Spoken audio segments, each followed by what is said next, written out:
Pagi ini kita akan belajar banyak tentang fotografi bersama Ibu Marta Suirman. Buat teman-teman yang sudah hadir di ruangan ini, ada satu door prize dari Vista Digital. Kita berdoa saja semoga isinya kamera, ya. Kira-kira ada nggak dari teman-teman di sini yang membawa foto orang tuanya di dompet? Ini cilik banget, itu kurangnya 2x3 ya. Kurang KTP. Saya juga nggak tahu Mas ya, dengan ngapusin apa boten. Tangin botol gone ora apa-apa ya. Namanya siapa? Kurniawan. Arif Kurniawan. Tempat tanggal lahir? Jakarta 29 April 1999. Wih sekarang golongan darah di strip ini nggak ada golongan darahnya ya. Mas Lun saya ini kok anu ya Mas? Jenis kelamin kok digambar ya Mas? Dapat spesial dari Vista Digital Pusat Kamera Profesional Surabaya. Batu Jung. Nanti dia lihat kamera. Kita akan mulai acara Nikon on the Road Solo Harmony of Color Flowers. Semoga nanti acara ini boleh berjalan dengan lancar dari awal hingga akhirnya. Menurut agama dan kepercayaan kita masing-masing, berdoa kami persilakan. Selesai? Ya. Sebelum kita mulai, saya boleh minta tepuk tangannya biar ruangan ini orangnya bisa lebih semangat. Ya. Oke. Kami mohon kepada Ketua Nikon Jawa Tengah yang terhormat Babi Reca Ince, ya, berkenan untuk memberikan sambutannya dan selamat datang kepada peserta. Asik. Assalamualaikum warahmatullahi wabarakatuh. Selamat pagi. Aduh, saya mungkin hari ini adalah hari yang paling bahagia sekali bisa mempertemukan teman-teman sejawa dari Surabaya, dari Tasikmalaya. Ada Mas Pian, mana Mas Pian? Wah, dari Tasikmalaya, tepuk tangan yang paling jauh. Dari Surabaya. Wais, Surabaya. Di luar masih ada Surabaya 5. Yang paling baik Semarang. Wis, terima kasih sudah datang ke sini dari Karanganyar, Boyolali, Kudus. Yes, Kudus, Jepara. Jepara semalam datangnya nginep, tepuk tangan. Dia katanya pengen apa, jalan-jalan dulu nyari apa, bom Solo ya. Pekalongan sudah datang dulu. Pekalongan jam 9. Oh, Pekalongan mungkin menyusul. Ada 3 atau 5 orang dari Pekalongan. Dari Kendal juga ada. Terima kasih semuanya telah datang di sini. Saya sengaja ingin mempertemukan kita semua untuk silaturahim di sini. Semoga acara seperti ini akan ada di Semarang, di Surabaya, di Kendal, di Pekalongan, dan di mana saja. Dan kita bisa saling kenalan, bisa saling silaturahim. Nanti kita bisa ketemu di Surabaya atau di mana saja. Adalah sesuatu hal yang luar biasa. Biasanya setiap tahun kami dari Nikon Jawa Tengah mengadakan acara seperti ini, sengaja ingin memanjakan para fotografer bagaimana menikmati suasana Solo terutama, dan ingin membuat sesuatu yang berbeda. Saya ingin bahwa acara ini akan sangat berkesan buat teman-teman semua dan bisa membawa sesuatu yang bermanfaat nantinya. Dan apalagi untuk yang tahun ini kita disupport oleh Nikon Pusat. Tepuk tangan untuk Nikon Pusat dari Mas Danu akan menyiapkan hadiah yang luar biasa buat teman-teman. Nanti ada apa? Ada lombanya, juru taman, dan ada Cimata. Tepuk tangan yang akan berbagi ilmu buat kita semua. Wah, jadi sebelum kita bertanding dikasih dulu teorinya. Dan di balik suksesnya acara ini saya nggak bisa berdiri sendiri karena dibantu oleh teman-teman yang luar biasa, terutama ketua panitia. Silakan masuk ke depan. Ini namanya Mas B. Ini luar biasa, selama 3 bulan lebih nggak tidur. Ini juga sama ketua Solo Nikon Club. Ini yang apa? Yang semua bekerja dari Solo Nikon Group. Itu. Dan yang bisa perkenalan Mas Arif, ini tim-tim semua. Mas Bayu Kepas ke depan. Mas Lirik Sindon ada di dalam. Inilah, tanpa mereka saya tidak ada apa-apanya. Dan hari ini pun tanpa yang di depan semua teman-teman dari berbagai daerah, kami sore tidak ada apa-apanya. Terima kasih saya ucapkan, selamat menuntut ilmu, selamat berlomba, selamat mengamankan momen-momen yang indah dari Harmony of Color Flowers dari Nikon on the Road Solo. Wassalamualaikum warahmatullahi wabarakatuh. Terima kasih kepada Ketua Nikon Club Jateng. Kita akan mendengarkan sambutan dulu yang kedua dari perwakilan Nikon Indonesia. Jauh-jauh dari Jakarta datang ke Solo dan mensupport kegiatan di pagi hari ini. Kepada Mas Danu Sadoro, Marketing Manager Nikon Indonesia. Ya, pertama saya mengucapkan terima kasih banyak buat teman-teman semua yang dari pagi sudah datang dari berbagai kota di Jawa dan luar Jawa. Terima kasih banyak sudah hadir. Terus juga untuk tim panitia, untuk Om Babe Reca yang sudah mempersiapkan eventnya sampai terjadi hari ini. Dari saya dari Nikon sebenarnya mau mengajak teman-teman semua. Jadi kemarin juga sudah ngomong sama Om Reca. Intinya kan banyak teman-teman di kota-kota yang di luar Jakarta gitu ya, di luar Surabaya, mereka kepingin ada event nih di kotanya mereka, kayak gitu. Ayo dong, datang dong gitu ya. Nah, jujur kita kepingin sekali nih untuk datang ketemu teman-teman semua. Cuman kan kita di Nikon itu ada keterbatasan orang, nggak banyak orang yang untuk bisa datang ke kota teman-teman masing-masing.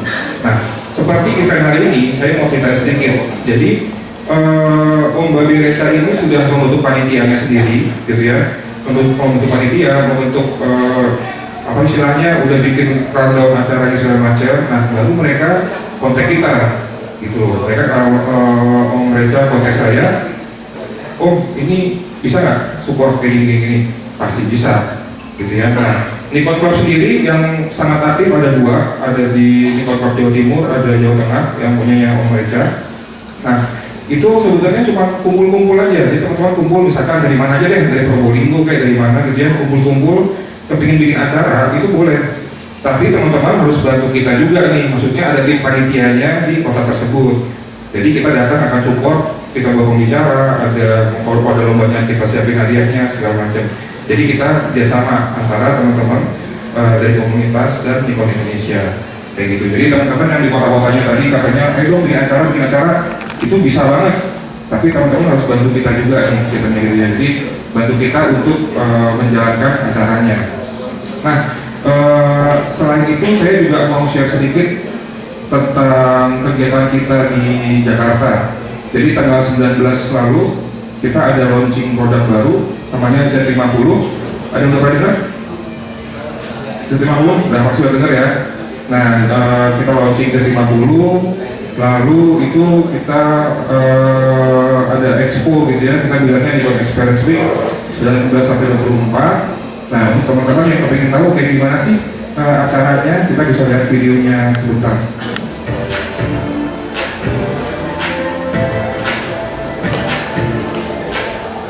Ini dia kita sambut kamera terbaru Nikon Z50.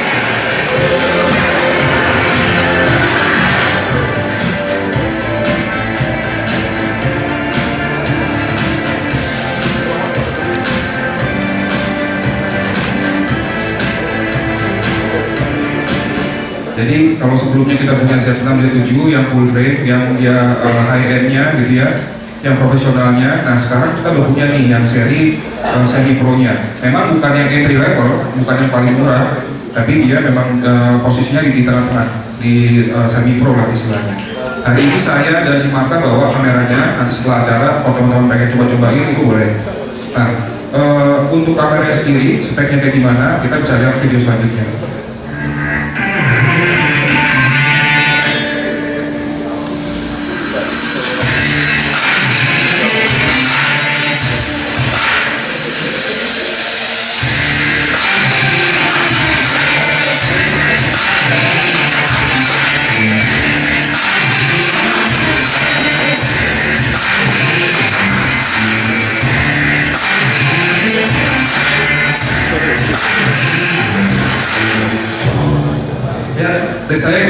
semoga acara ini berjalan lancar dan semoga bermanfaat untuk kita semuanya. Terima kasih. Dan acara berikutnya kita akan segera belajar bersama Ibu Marta, acara yang sudah kita tunggu-tunggu. Tapi sebelumnya di sini ada hadiah dari Nikon. Saya nggak tahu isinya apa. Cuma ini ada 5 di sini. Silakan maju ke depan. Syaratnya cuma satu, yang merasa pakai sabuk paling pendek. Sabuk. Silakan maju ke depan. Yang merasa sabuknya, yang merasa pakai sabuk paling pendek, silakan maju ke depan. Ya, teman-teman percaya nggak kalau beliau berlima pakai sabuk paling pendek? Berarti sabuknya harus dilepas dan ditunjukkan. Ya, untuk membuktikan. Silakan semuanya untuk melepas sabuknya dan menunjukkan kepada audiens. Yang pakai sabuk paling pendek siapa? Lebih pendekan yang mana? Paling selatan? Sekali lagi saya bilang, siapa yang pakai sabuk paling pendek?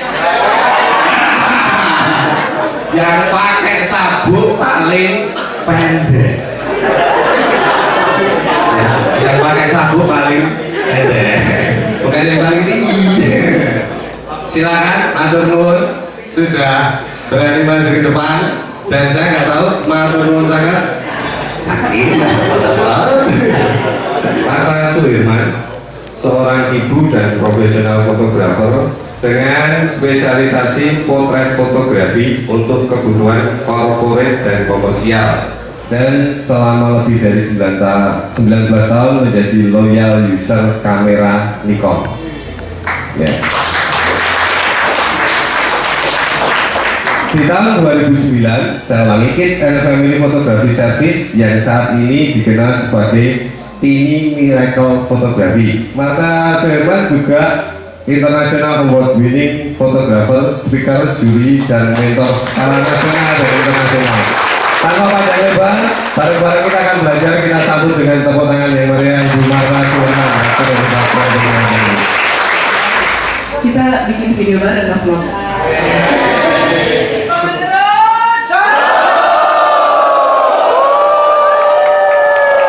Ini yang datang dari mana aja nih? Selain Solo.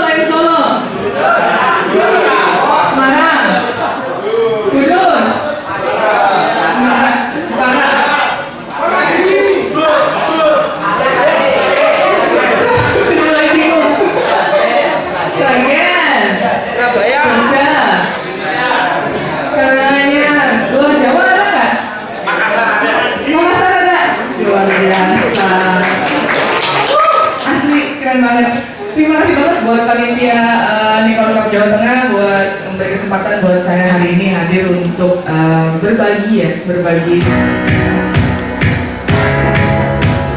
Saya Marta Suherman, saya seorang fotografer korporat dan komersial. Saya mengenal fotografi sejak tahun 2000 saat berkuliah di desain komunikasi visual. Saat itu saya menggunakan kamera analog XLR, Nikon F801, Nikon D300, Nikon D3S, Nikon D4S, Nikon DF, Nikon D810, Nikon D850, dan saat ini saya menggunakan Nikon D7. Nggak kerasa udah 19 tahun menjadi pengguna setia kamera Nikon. Dulu waktu saya menggunakan kamera analog, kameranya lebih berat. Kemudian masuk ke kamera DSLR, semua menjadi jauh lebih ringan. Dan sekarang di era mirrorless, semuanya jauh lebih ringan dan jauh lebih praktis. Tapi satu yang nggak pernah berubah dari kamera Nikon adalah kualitas.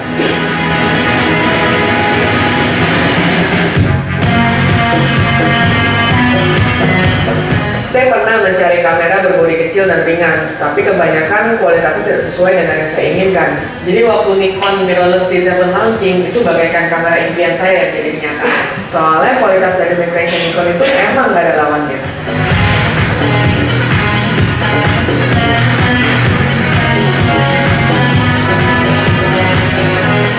Kemudian simbol berdiameter 55 mm membuat lensa bekerja lebih cepat, dan otomatis desain lensanya juga menjadi lebih ramping. Dan soal ketajaman dan kebeningan lensa Nikon nggak usah dipertanyakan lagi, soalnya sudah pasti tajam di setiap sudutnya.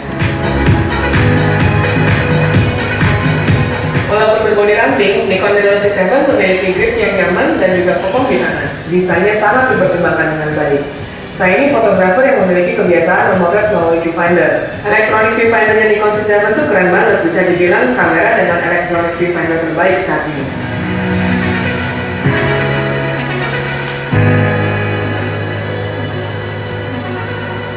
Pekerjaan saya di corporate dan komersial itu lini bisnisnya sangat beragam. Ada kalanya saya bekerja memotret fashion atau foto anak-anak di dalam studio. Kadang dipanggil untuk memotret jajaran direksi di kantor klien, dan tidak sedikit juga berhadapan dengan buruh pabrik di lapangan. Konsumsi baterai Nikon Z7 itu irit banget, jadi walaupun lokasi pemotretan tidak memadai untuk charging, saya bisa tetap bekerja dengan tenang. Wah, Nikon C50 sih gokil banget, harganya sangat-sangat terjangkau. Kualitas kamera sih udah pasti nggak akan salah pilih. Yang kerennya lagi bisa tilt screen, sehingga ngevlog jadi lebih gampang dan videonya udah 4K dan bisa Full HD 120 frames per second. Jadi udah nggak usah mikir-mikir lagi buat beli kamera Nikon Z50. Ini beberapa klien yang pernah saya kerjakan. Kalau di corporate atau komersial itu range emang agak aneh gitu, kayak loncat-loncat dari lini bisnis yang agak berbeda-beda. Nah kemudian ini award yang pernah saya ikut di salon-salon foto nasional dan internasional. Nah ini juga bareng Om Joni. Waktu itu ada penyerahan gelar di Bali. Gelarnya baru 2 sih, kalau Mas Senior, ampun pemula, masih baru mulai. Nah kemudian ini yang saya tadi ada bicara soal tiny miracles fotografi yang saya kerjakan sekarang, itu yang mencakup mengenai maternity, newborn, baby, kids, dan juga family. Berapa tahun? 19 tahun lah kurang lebih. Jadi nyicil dari dulu beli kamera lensa Nikon 50mm f1.8, saya ingat belinya cuma 900.000. Terus mulai nyicil dikit-dikit, nah sekarang sudah luar biasa ya harganya. Jadi potret fotografi ada pekerjaan yang saya jalani sekarang ini. Jadi saya bukan fotografer yang memotret produk. Jadi saya kalau dikasih kemasan susu gitu saya agak mati gaya, atau dikasih binatang juga agak mati gaya. Tapi yang saya kerjakan saat ini adalah potret fotografi. Jadi potret itu menggambarkan seseorang atau dalam bentuk grup, di mana kita meng-capture personality-nya dan juga menggunakan lighting, backdrops, dan juga dengan pose-pose tertentu. Nah kemudian kalau kita bicara bisnisnya sendiri, kalau potret fotografi itu ada 2 macam klien. Jadi yang pertama adalah kita ngomong kita mau melakukan bisnis ini untuk B2B. Misalkan saya menjual foto potret saya untuk satu perusahaan, atau B2C yang dimana saya menjual foto saya untuk personal use. Katakan foto dari wedding pasti akan menjual fotonya untuk personal use karena seseorang akan menikah dan dia akan pakai untuk kepentingan dia. Kemudian juga ada misalkan foto keluarga, itu juga biasanya untuk personal use. Nah yang saya jalankan kurang lebih saat ini masih dua-duanya. Nah kemudian yang ini yang sebelah kiri adalah foto newborn yang pernah saya bikin, itu untuk personal use dia. Dan yang kanan ini fotonya Andin. Mbak Andin waktu itu kita pakai untuk rubrik majalah. Jadi ada profil dia dan juga untuk sesi fashionnya. Nah kemudian kalau kita ngomong kategori potret itu ada macam-macam. Jadi yang paling umum dan biasanya mungkin agak sedikit boring, tapi sebenarnya itu dipakai banget di dalam dunia bisnisnya adalah classical portrait atau traditional portrait. Itu kebanyakan dipakai di company, corporate. Biasanya kalau kita ngomong jajaran direksi mau difoto, nah biasa foto-fotonya nggak ada yang aneh-aneh tuh. Biasa frontal aja, lempeng-lempeng aja. Biasa kan kalau kayak kemarin saya ada kerjaan dari BRI, nah itu BOD dan BOC. Nah itu mereka bikin untuk mereka punya annual report tahun depan gitu. Jadi itu bentuknya formal banget gitu. Walaupun kesannya kayaknya kalau buat kita yang suka dengan tantangan kayaknya it's very boring kayaknya gitu doang. Tapi itu sebenarnya di dunianya itu kepake gitu. Nah kemudian yang sebelah kanan classical portrait ini juga bisa untuk corporate atau misalkan ini satu tempat olahraga di mana dia ingin punya profil mengenai pelatihnya, guru pelatih. Jadi dari sisi lighting segala macam semuanya bentuknya berbeda gitu. Kalau kita ngomong company pasti lebih formal. Nah kemudian kalau di sini kalau yang tempat olahraga dia dibikin ada kicker lighting di sebelah sampingnya itu, jadi seolah-olah lebih kesannya sport gitu, lebih sportif. Nah kemudian potret itu juga bisa dibagi antara lifestyle. Jadi kalau lifestyle itu adalah cerita-cerita yang sehari-hari. Jadi misalkan kita di rumah ada punya istri gitu, istri dan anak lagi kasih makan atau gimana, nah itu kita foto, itu jadi ceritanya adalah lifestyle. Jadi cerita tentang kehidupan mereka sehari-hari. Nah ada juga yang dibilang candid atau street. Karena saya jarang street fotografi, jadi yang saya posting adalah foto candidnya saya untuk foto anak-anak. Dan kemudian ada lagi foto couple, family, group. Nah ini ada yang konsep yang banyak saya jalani sebenarnya di konsep ini, karena biasanya kalau kita ngomong pekerjaan ataupun foto, katakan saya ingin create portfolio, itu biasanya lebih banyak ke bermain konsepnya gitu. Jadi konsep-konsep yang saya ingin tampilkan. Nah kemudian ini juga sama, ini konsep, ini dua-duanya foto underwater. Ini glamour biasanya bisa masuk juga ke fashion gitu ya. Jadi itu udah lebih penjurusan lagi dari potret fotografinya. Oke, ini pasti semua udah tahu lah ya. Kalau bikin foto pasti butuh kamera, butuh lensa, sama butuh cahaya. Jadi cahaya itu ada dua, ada yang natural light, ada yang artificial light. Natural light artinya matahari. Artificial light di dalam ruangan ini, artificial light ada lampu ruangan ini, terus kemudian juga sensor, lilin, nah itu semua masuk ke artificial light. Nah ini kayak gini, ada neon, ada macam-macam, ada lampu mobil, lampu meja, semua itu masuk dalam artificial light. Dan semuanya itu bisa dipakai.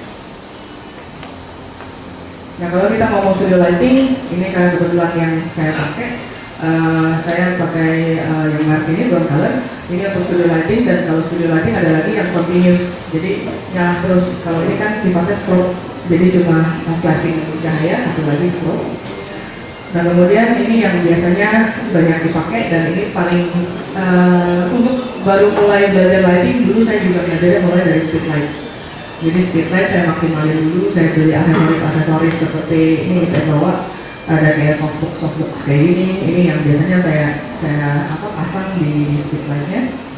Terus kemudian juga ini ada beberapa menu-menu yang harus diketahui kalau kita mau bermain flash. Kenapa kita harus mengerti flash ini? Karena kalau kita ngomong matahari itu kan setiap hari ada ya. Tapi kan dia nggak bisa diandelin. Maksudnya begitu kita pengen dia terik, kadang-kadang tau jadi mendung gitu. Jadi kayak pakai softbox. Begitu kita mau softbox, tau dia jadi terik gitu. Mungkin bisa diandelin sih kalau ada pawangnya. Pakai pawang bisa sih. Hujannya bisa ditiup gitu. Nah itu mungkin bisa jadi satu alternatif. Tapi yang pasti agak susah untuk diandalkan. Jadi kadang-kadang juga kalau kita ngomong di bisnisnya itu, kadang-kadang pekerjaan itu bisa sampai malam, bisa sampai jam 10 malam, jam 11 malam. Kalau misalkan nggak ada studio lighting, kita berarti berhenti setelah matahari tenggelam gitu. Jadi lighting ini bisa dipakai untuk menggantikan matahari. Nah ini jenis-jenisnya. Nah kemudian ini ada beberapa sih yang saya sempat siapin ini mengenai apa itu TTL gitu ya. TTL itu dimana kamera itu mengukur intensitas cahayanya, kemudian tapi dia tidak menghitung cahaya di belakang backgroundnya. Tapi yang menu terbarunya itu TTL itu mengukur semuanya. Jadi back objeknya iya, backgroundnya juga iya. Jadi flash atau street light itu ada namanya DN, dan biasanya itu cuma ada kalau lampunya dihadapkan straight lurus langsung ke objeknya. Nah itu juga ada rumusannya, kalau mau di capture atau apa silahkan. Tapi buat saya sih ini bukan sesuatu yang bukan harus yang dihafalin banget, tapi biasanya dijalanin aja, nanti lama-lama juga ngerti. Nah ini ada lighting guide. Jadi biasanya kalau kita ngomong portrait, kita ngomong cahaya, penempatan cahaya itu punya efek atau memberikan kesan yang berbeda-beda. Jadi kalau di sini lighting guide-nya ada yang namanya split, ada juga yang split yang broad, ada yang short, ada yang broad, terus kemudian yang loop, ada butterfly. Teman-teman boleh lihat ininya. Tapi ini juga balik lagi sama, bukan aturan mutlak gitu ya. Tapi kita mesti tahu pada saat kita mau memotret, kita itu mau create kesannya seperti apa nih, fotonya itu mau dibikin seperti apa. Katakan misalkan orangnya gemuk gitu ya, terus kita pengen nutupin dia punya pipi yang tebal gitu, itu kita bermain shadow. Jadi kalau kita lihat di bagian yang pertama, yang di ini, yang script ini, nah ini kan bayangannya tebal nih. Nah bayangan tebal ini buat nutupin pipi kalau orang seseorang itu gemuk gitu. Itu efektif banget sih biasanya daripada kita harus liquify yang lumayan bikin pegel ya. Jadi mendingan dimainin aja di shadownya. Terus kemudian juga ini juga bisa buat nutupin, ini juga bisa. Jadi cuma nanti mesti dilihat efeknya mau seperti apa gitu ya. Jadi ini nggak ada yang benar, nggak ada yang salah. Semuanya itu disesuaikan dengan kondisi dan konsep yang kita ingin tampilkan. Jadi ada yang biasanya suka dipakai kalau foto portrait atau foto beauty, biasanya pakai yang clamshell ini. Clamshell ini biasanya posisi lampunya satu di atas, satu di bawah. Di atas buat nerangin muka, di bawah itu buat ngilangin bayangan di bawah dagu. Jadi itu posisi clamshell ini paling sering dipakai kalau kita motret beauty shot. Ini benar-benar nanti at the end kalau kita udah sering latihan, udah sering coba, kita akan tahu kita tuh sukanya sih arahnya kemana nih. Ya otomatis aja nggak sadar gitu, oh ternyata saya kali ini selalu kayak gini-gini, yang kayak gini saya nggak pernah setting ternyata. Terus yang kayak gini juga ternyata saya nggak pernah setting. Jadi balik lagi nanti ke selera kita mau seperti apa. Ada yang namanya high key, kemudian ada juga yang namanya low key juga. Low key itu yang lebih gelap, high key yang lebih putih. Kemudian juga kita kalau mau main lighting, kita bisa main dengan color gel. Yang mungkin teman-teman saya rasa di sini udah pada paham kali ya. Yang udah paling sering foto model biasanya pasti udah tahu kurang lebih cahaya seperti itu. Kemudian kalau misalkan kita nggak punya speed light, kita nggak punya studio lighting, satu yang mesti disiapin adalah reflektor. Jadi kalaupun memang nggak ada, kita belajar untuk membouncing cahaya itu sehingga shadownya itu nggak terlalu gelap gitu. Nah itu reflektor yang pertama harus dimiliki kalau kita belum punya speed light atau belum punya studio light. Kalau saya pribadi, jujur saya lebih sering memang pakainya manual. Karena kayak manual semua ada di kontrol saya gitu, kayak kalau video tuh kayak kita pakai program auto gitu di kamera dan kayak suka-suka dia gitu, si mesin ini dia berpikir terserah dia gitu. Kalau saya lebih prefer dan lebih menyarankan pakai manual. Sebenarnya kan PTL itu ada di dalam menunya. Kan ada menu PTL-nya, ada yang hanya manual gitu ya mungkin. Kalau saya bilang sih pakai yang manual. Manual saja. Oh, jadi bedanya speed light, beda studio lighting, ada namanya di power pack, itu bedanya adalah di powernya mereka wattnya. Jadi kalau kita ngomong mungkin yang entry level berapa yang mungkin sekitar 60 watt atau 70 watt, mungkin yang dia udah mulai masuk ke yang lebih high end-nya itu mungkin udah masuk ke 100 gitu. Kemudian kalau kita ngomong studio lighting, dia ada yang 400 watt, ada yang 800 watt. Kalau kita ngomong power pack buat pekerjaan komersial itu 3200 watt. Nah itu bedanya di situ. Nanti yang akan membedakan itu adalah hasil dari kontrasnya. Jadi foto itu ketika si flash itu nyamber, dia akan create kontras yang berbeda. Nah itu biasanya itu beda hasilnya.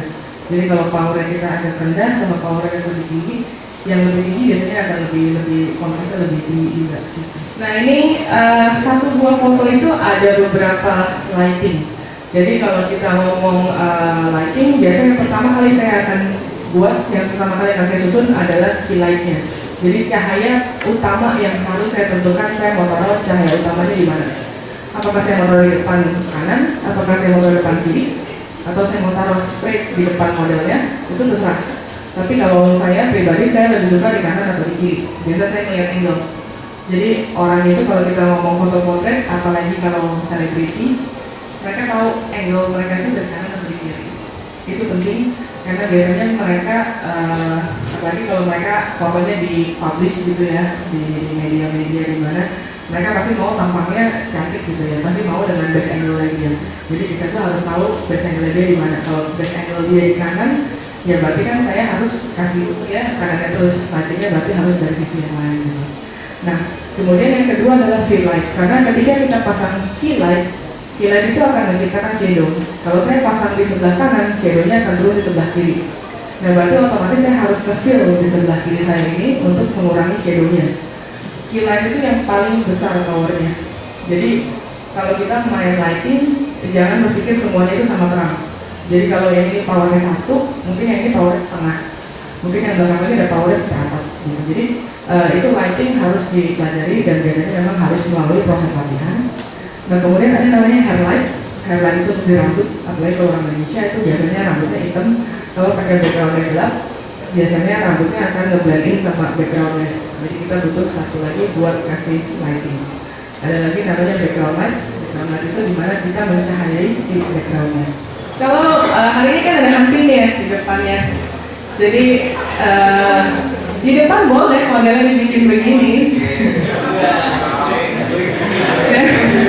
jangan mikir lurus aja. Jadi kalau misalkan kita mau foto model kan biasanya lempeng nih lurus doang gitu. Sejajar gitu, itu akhirnya jadi fotonya foto klasik. Nah kemudian kalau kita mau bikin low angle, bikin dia kesannya kayak arogan gitu ya. Terus kalau misalnya kita bikin high angle, mungkin dia punya dress panjang. Kalau orang wedding mungkin tahu dia biasa ada gaunnya panjang, pasti dia akan ambil angle yang lebih rendah. Terus kemudian ada lagi yang di atas ini, kenapa saya taruh di atas? Ya ini, flat lay. Kita mainnya ditidurin. Kok mana? Oh mana sih?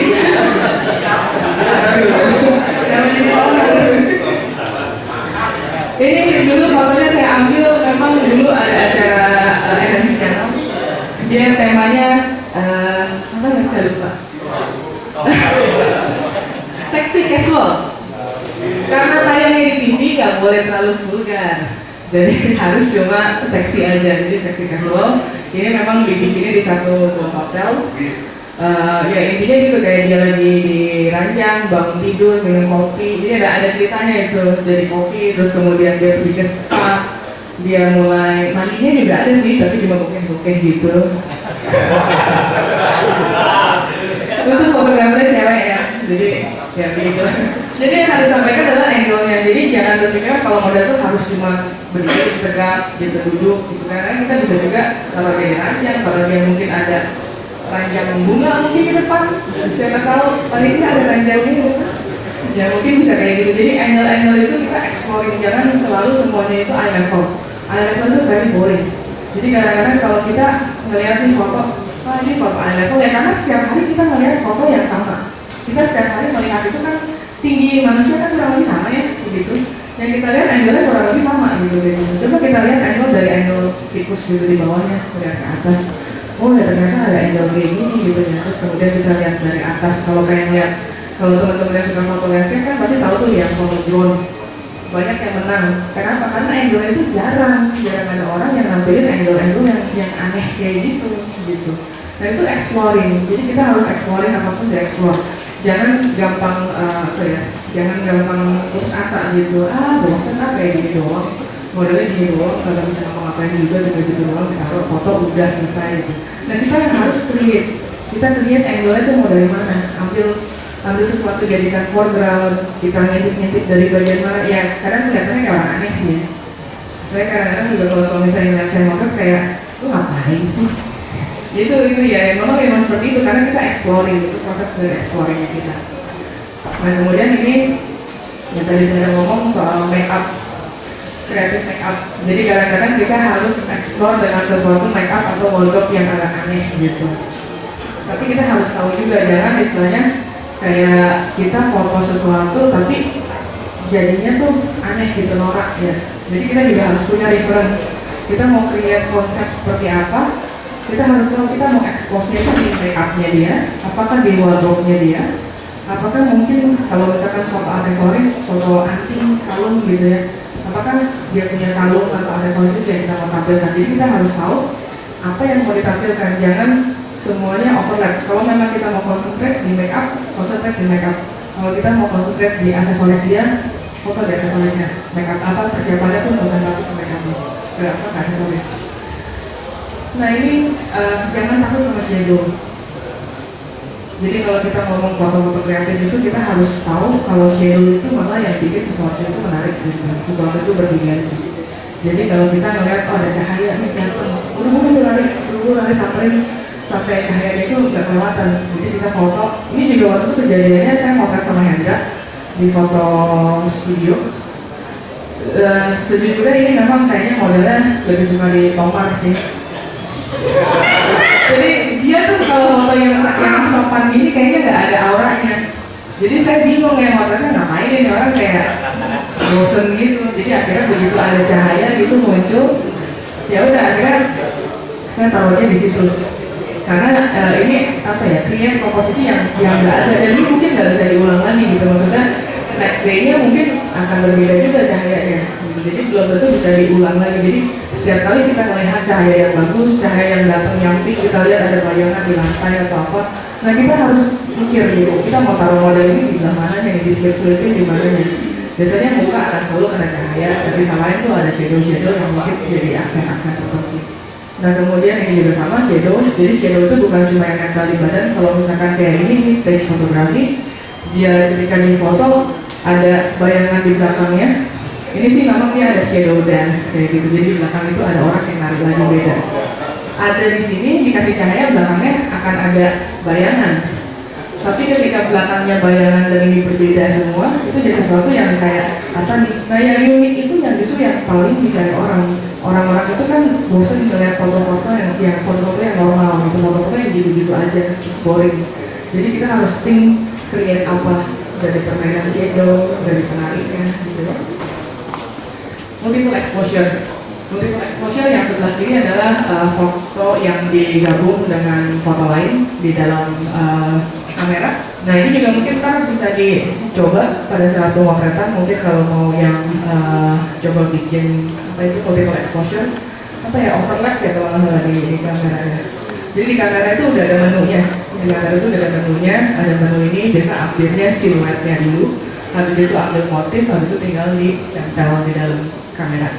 Itu bisa melalui Photoshop, bisa melalui kamera. Yang ini adalah multiple exposure juga, tapi ini menggunakan studio lighting. Jadi ini satu foto, ini bukan manipulasi, bukan editing. Jadi ini satu foto di mana cahayanya mengeksposure sebanyak berapa tuh? 6 kali. Jadi kita foto dalam ruangan gelap, terus kemudian habis itu dia narik, lampu itu akan nyala beberapa kali. Itu ada istilahnya namanya stroboscopic, yang biasa saya sering foto juga. Nah itu masuk dalam kategori multiple exposure, karena dia memang di exposure dengan beberapa kali melalui memaksimalkan cahaya, studio lighting. Nah kemudian kalau mau bikin kreatif juga nanti di depan mungkin bisa praktek bikin dia movement, kasih dia gerakan sesuatu, kasih dia kain misalnya diterbang-terbangin. Ini sih kebetulan ada burung, ini burungnya, ini ceritanya lucu banget. Jadi waktu saya mau Nina ini, dia yang request ke saya pengen foto sama binatang. Terus akhirnya saya bikinin itu baju dari kain, dari bulu burung.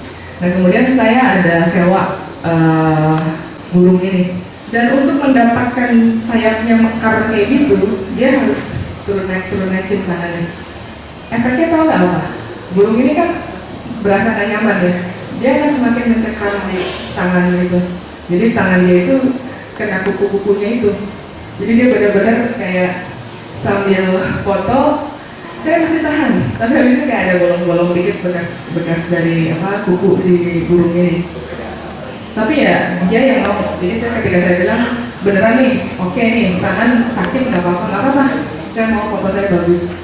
Jadi akhirnya dibuat seperti itu berapa kali take sampai saya cari movement yang si burungnya ini ada sayapnya ke atas. Jadi kita kadang-kadang butuh satu perjuangan juga sih untuk mendapatkan satu foto gitu. Kecuali kalau ini dari styrofoam ya, dikasih bulu-bulu ditancap gitu ya, itu megar terus sih pasti gitu. Nah kemudian ini sama, ini juga pakai kain. Jadi ini penarinya dia sekolah balet di Amerika, khusus balet. Ibunya itu salah satu penari balet zaman Amarina gitulah, salah satu yang senior. Nah ini anaknya memang dia jadikan penari balet.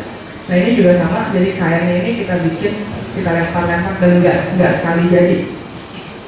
Jadi kita cari gambar apa gitu di internet ya, ada motif-motif apa gitu. Nah kemudian kita coba pasangin di muka dia gitu. Kemudian kita bisa dapat sesuatu yang menarik gitu. Jadi bermain sama proyektor.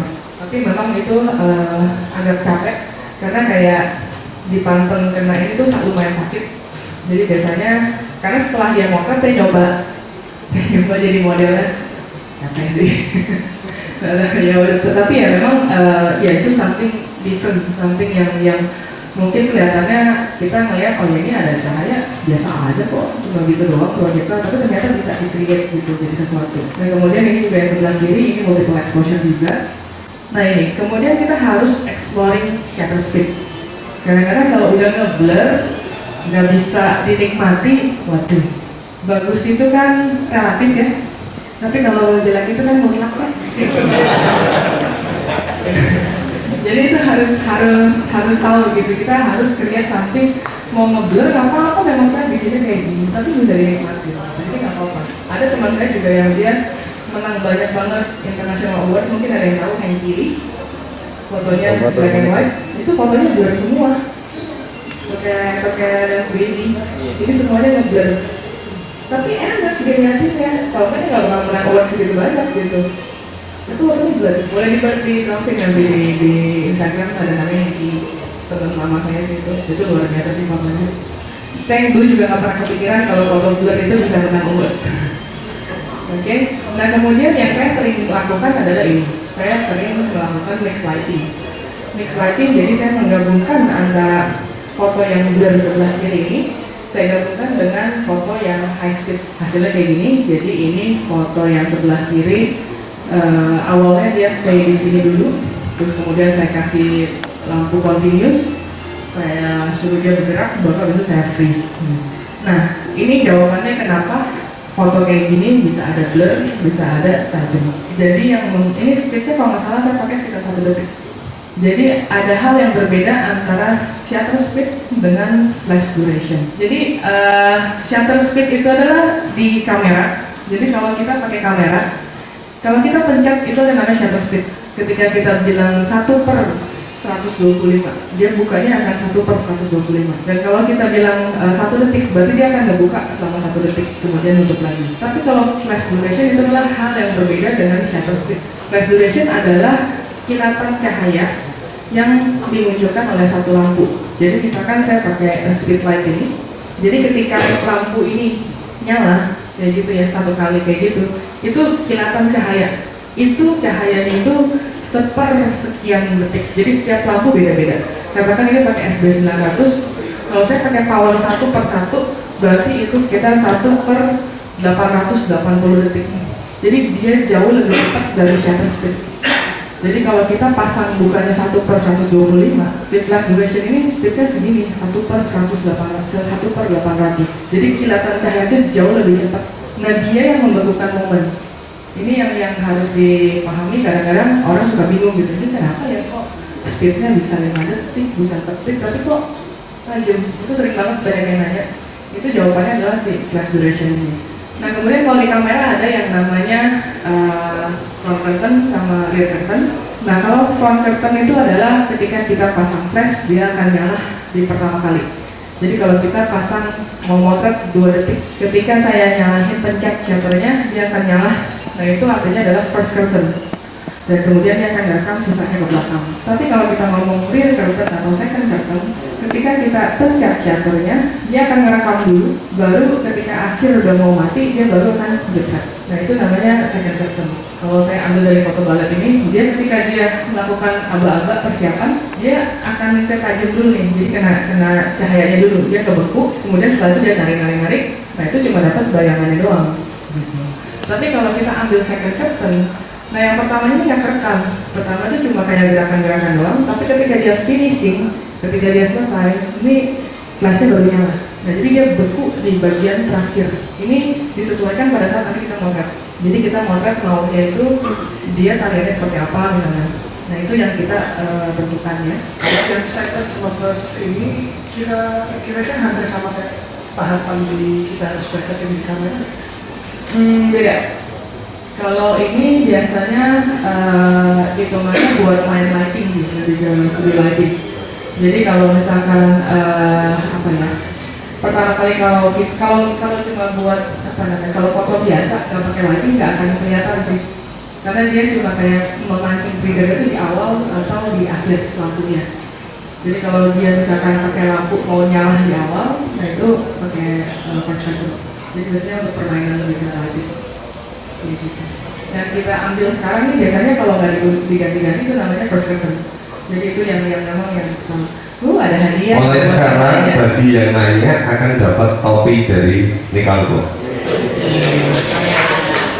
Nah ini bisa dimainin. Kalau kita mau berapa kali exposure, jadi pertama kali dia main kayak gini kita jepret sekali, yang kedua kita freeze lagi, nah itu bisa 2 kali kayak gitu. Jadi kalau manual, kalau versi gampangnya tuh freeze pencet manual berapa kali, jadi dia akan jepret dan hasilnya akan kayak gitu. Ini project tahun lalu, kolaborasi saya dengan Equidance. Equidance itu salah satu dancing company yang lumayan tertua di Jakarta, ya, 70 tahun.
Video persiapannya.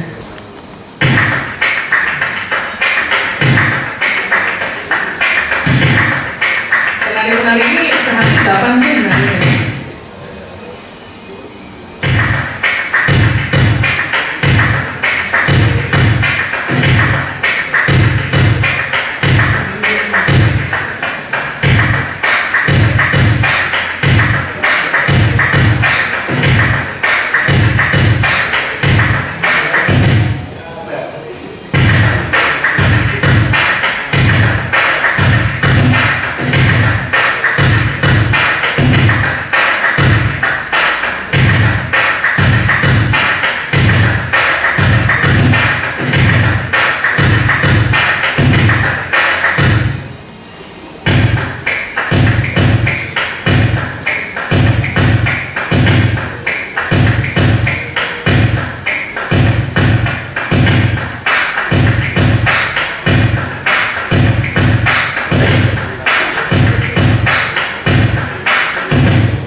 satu kegagalan. Sangat menarik sekali kalau biasanya tarian ini memakai kayu batik, kemudian berbagai ada parang, kemudian berbagai macam elemen yang berasal dari satu daerah. Tetapi kali ini saya mencoba mix antara ada dari Sumba, kemudian dari Bali, kemudian ada dari Jawa dan juga dari Sumatera. Jadi satu tampilan yang mengandung keberagaman. Ya, sebenarnya kalau dari belakang kita jadi prinsipnya lebih bermain-main. Jadi artinya kita nggak ada pesan yang kompetitif gitu, yang aku harus ada gagasan istilahnya. Nah ini kita ramu gerakan-gerakan dari komposisi meminjam inspirasi dari gerakan-gerakan yang khas dari daerah maupun yang lebih kontemporer, sehingga yang ini hasilnya ini bukan dokumentasi tapi termasuk karya foto yang menarik. Dari itu sendiri mungkin dari segi fotografinya sebenarnya kalau dalam fotografi ada keinginan antara kita mau mengabadikan sebuah karya itu dalam bentuk print, beku, arsip, atau kita mau bikin mix closing. Bicara soal karya juga, kemudian di foto ini juga saya buat jadi memang seperti painting with line, tapi paintingnya saya tidak dengan karya juga, tapi dengan gerakan karya saya sendiri. Jadi tekniknya sendiri menggunakan mix lighting juga ada flash dari depan yang bumi yang membekukan, kemudian dikasih gunakan itu untuk menginspirasinya untuk memberi efek-efek movementnya. Tarian ini aslinya tarian dari suku Dayak dari Kalimantan Timur. Tarian Enggal Genit ini bercerita tentang pemburu yang tidak jadi membunuh burung enggak karena dia terpukau dengan kecantikan dan keindahan burung enggak. Yang beda di Enggal ini ayahnya perempuan. Ya zaman sekarang kan perempuan itu kuat gitu ya, terus nggak kalah sama cowok gitu. Saat ini inspirasinya saya ambil berkaitan dengan musiknya. Musiknya ceria, dinamis, kayaknya menarik banget kalau misalnya dijadikan komunikasi yang lebih fun gitu. Sebenarnya saya ambilnya juga karena ini di sini juga ada unsur Jawa Barat. Saya ambilnya tarian-tariannya dari Jawa Barat dan dari Jaipongan. Terus aslinya Singan. Tapi Singan itu saya ganti menjadi macan karena saya merasa lebih seksual, eksotis dan lebih budayanya itu lebih dekat ke kita gitu. Kalau harimau itu macan, harimau itu, jadi saya ganti Singan itu harimau dan macan.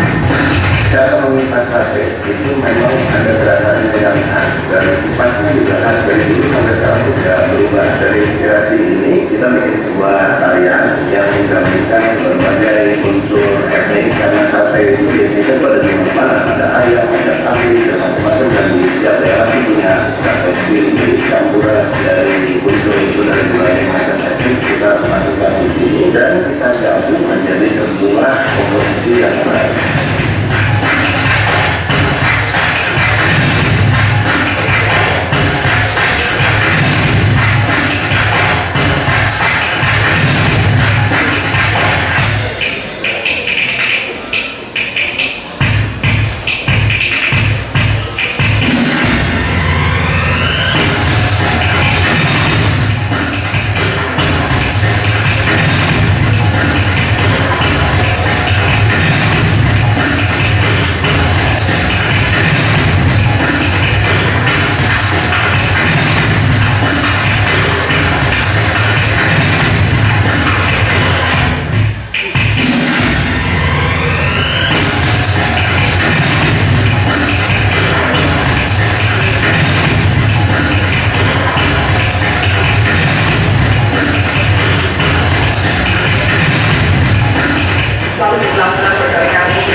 Dua kali berlaku dari Kesannya Seru, pegang, deg-degan ketemu sama Anda.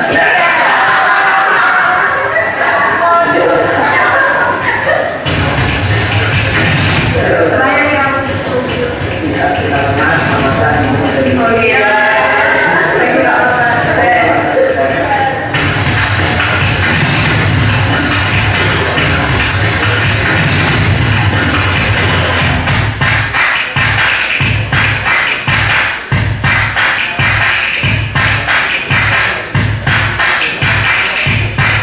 Kita butuh proses dan kerjasama yang benar-benar total banget. Sayang kalau dibuat hanya cuma sekedar saja, sekedar voting, dia selesai.